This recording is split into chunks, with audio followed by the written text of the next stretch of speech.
నమస్తే అండి. లంగ్స్ ఆరోగ్యంగా ఉండాలి అంటే, హెల్తీగా ఉండాలి అంటే, మీరు చేయవలసిన regular exercises, lung related exercises ఏంటి అనేది ఇప్పుడు తెలుసుకుందాం.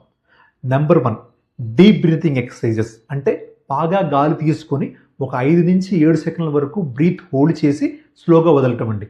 ఇది నంబర్ 1. సెకండ్ ప్రాణాయామం. అంటే మనకి ఏజ్ ఓల్డ్ టెక్నిక్ అండి. One of the yoga technique ప్రాణాయామం రెగ్యులర్గా ప్రాక్టీస్ చేయటం. దాంతోపాటు బాడీ స్ట్రెచ్చింగ్ ఎక్సర్సైజెస్.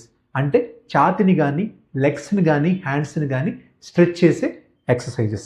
దాంతోపాటు హఫ్ పఫ్ మెథడ్. అంటే బాగా గాలి తీసుకొని స్లోగా గ్యాప్స్ ఇచ్చి మీకు కాఫ్ చేసి బయటికి వదలటం.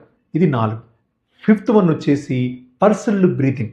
అంటే మీకు బాగా గాలి తీసుకొని స్లో లిప్స్, అంటే ఇలాగా స్లో లిప్స్తో నారోడ్ లిప్స్ మధ్య గాలిని వదలటం, ఎక్స్పిరేటరీ టైంని పెంచటం.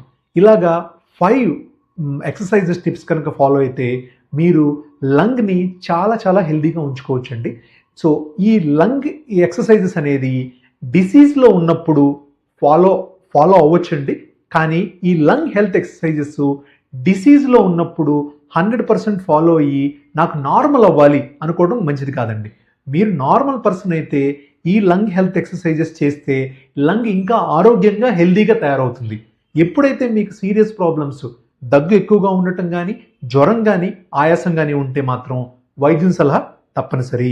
ఇంకా మీకు ఏదైనా సందేహాలు ఉంటే ప్లీజ్ కామెంట్ చేయండి.